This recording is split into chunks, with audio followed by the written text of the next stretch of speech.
जेठानी की अकड़ और देवरानी का स्वाभिमान। मालकिन, मैं जा रही हूँ। मीना की आवाज़ में कान में पड़ी तो राखी बोली, खाना खा लिया? हाँ मालकिन, खा लिया, मीना बोली।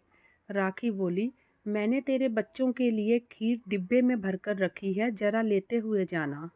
मीना बोली, मालकिन, रोज़ रोज़ आप कभी कुछ मुझे तो कभी मेरे बच्चों के लिए कुछ ना कुछ देती रहती हैं। जब घर ये सब लेकर जाती हूँ तो बच्चे बहुत खुश हो जाते हैं। भगवान आपका भला करे मालकिन। राखी बोली, मीना, मुझे अच्छा लगता है ये सब करना। काश मैं पहले ही इस बात को समझ जाती, मगर मेरी बुद्धि तो तब घास चरने गई थी। इसीलिए तो अनजाने में वह सब कर बैठी जो मुझे नहीं करना चाहिए था। मीना बोली, क्या हुआ मालकिन? क्या कर बैठी आप?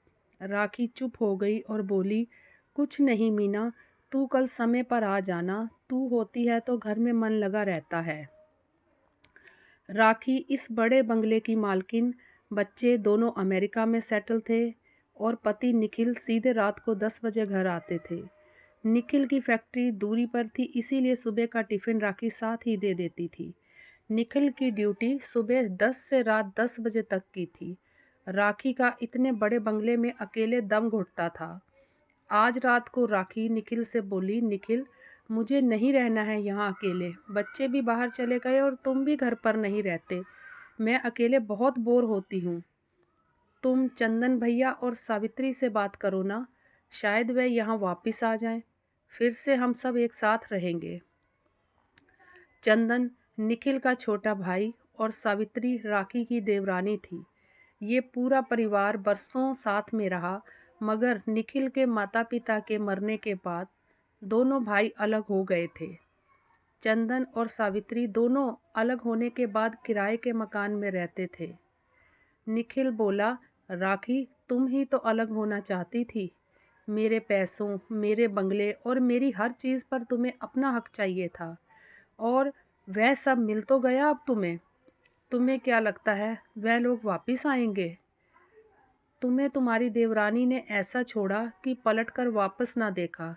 राखी को अपने किए पर शर्मिंदगी महसूस हुई और वह अतीत के गलियारे में चली गई।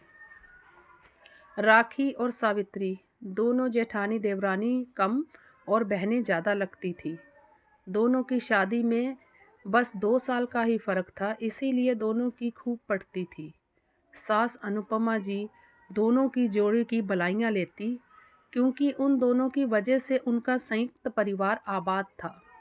निखिल बड़ा भाई होने के साथ साथ घर का करता धरता भी था। उसकी फैक्ट्री जोरों पे चलती थी, और उल्टा सावित्री एक साधारण सी कंपनी में नौकरी करता था। निखिल चंदन को अपने साथ फैक्ट्री में लेना चाहता था, मगर चंदन अपनी साधारण नौकरी में खुश था। उसे कमाने की बहुत लालसा नहीं थी। सावित्री भी चंदन से परेशान थी। वह भी चाहती थी कि चंदन कोई छोटी नौकरी छोड़कर कुछ बड़ा करे, मगर चंदन नहीं माना। सावित्री और चंदन में इस मसले को लेकर बहुत लड़ाई होती। सावित्री कहती थी चंदन निखिल भैया की फैक्ट्री ज्वाइन कर ले, मगर चंदन कुछ बड़ा नहीं करना चाहता था। वह अपनी साधारण नौकरी से खुश था। सावित्री चंदन से कहती, कहीं ऐसा ना हो आपकी छोटी सी नौकरी के कारण कल के दिन हमारे बच्चे बड़े होकर आप पर सवाल दागे कि संयुक्त परिवार होने पर भी पापा एक साधारण नौकरी क्यों करते थे, जबकि ताऊ जी फैक्ट्री संभालते थे।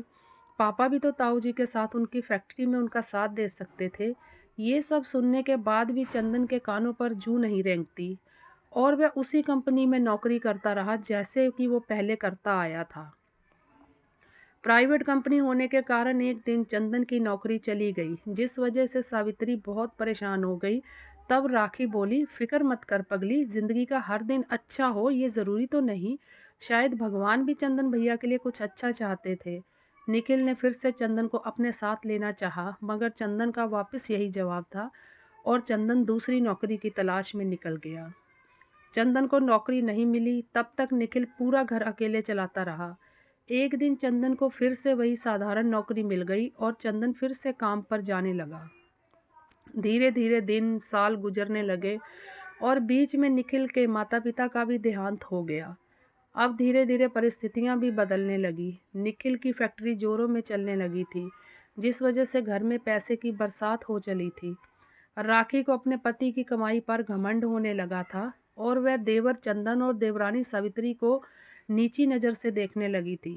वैसे जिस सास ससुर की वजह से वह संयुक्त परिवार आबाद था, वह तो अब नहीं रहे थे।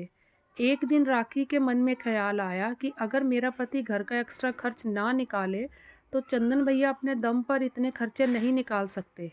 ये फैक्ट्री, ये बंगला, इन सभी पर सिर्फ मेरी अकेली का हक है, क्योंकि मेरे पति की बदौलत ही तो ये सब है, घर, गाड़ी, शानो शौकत सब कुछ। मगर सावित्री भी तो यही रहती थी, कल के दिन वे हमसे हमारी सारी चीज़ों में हिस्सा मांग सकते हैं। इसीलिए राखी ने ठान लिया कि कैसे भी चंदन और सावित्री को इस घर से निकाल कर ही दम लूँगी। बस उसी दिन से राखी ने घर में कलह का वातावरण पैदा कर दिया। राखी के बच्चे बड़ी कक्षा में पढ़ते थे और सावित्री के बच्चे छोटी कक्षा में पढ़ते थे। एक दिन राखी बोली, सावित्री तुम्हारे बच्चे बहुत डिस्टर्ब करते हैं मेरे बच्चों को, हो सके तो इन्हें अपने कमरे से ज़्यादा निकलने मत दिया करो।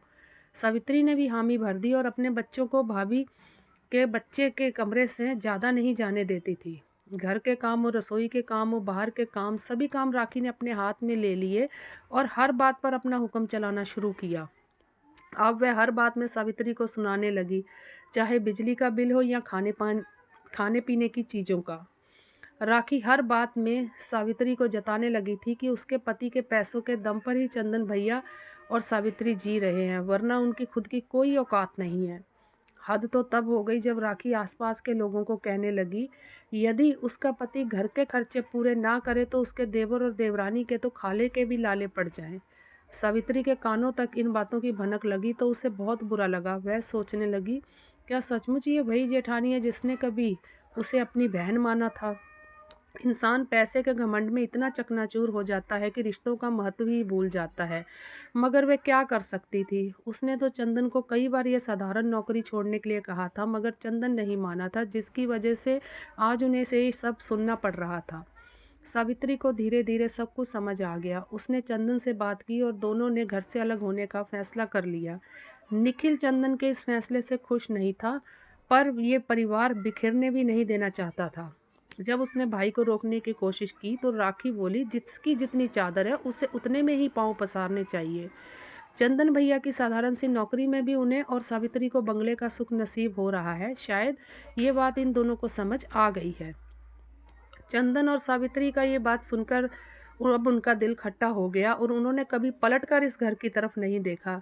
राखी जो चाहती थी उसे मिल गया और वह खुश हो गई। वह ये सोचकर बहुत खुश थी कि अब ये सारी जायदाद, बंगला, पैसा सबकी मालकिन वो अकेली है। धीरे धीरे वक्त गुजरता गया और राखी के बच्चे विदेश जा बसे और निखिल अपनी फैक्ट्री में और व्यस्त हो गए। अब वह घर में पूरे दिन कोई नहीं होता था, एक उसके अलावा। वही बंगला जो हमेशा सबके शोरगुल से आबाद था, आज वही बंगला राखी को अकेले में काटने दौड़ता था। देवरानी सावित्री और राखी के रिश्ते खट्टे हो चुके थे, इसीलिए इतने सालों बाद भी बातचीत बंद थी। चंदन और सावित्री जब ये घर छोड़कर गए थे तो वह एक किराए के मकान में रहने लगे थे। निखिल ने भाई की मदद करनी चाहिए थी, मगर स्वाभिमानी चंदन और सावित्री ने बिल्कुल मना कर दिया था कि उन्हें एक रुपया भी नहीं चाहिए, वे अपने दम पर ही जिएंगे। सावित्री घर पर पापड़ बेलकर बेचने का काम शुरू कर दी थी और चंदन भी अच्छी कंपनी की एक जॉब में लग गया था। इस तरह दोनों ने मेहनत मजदूरी कर अपने बच्चों का खर्च निकालने लगे।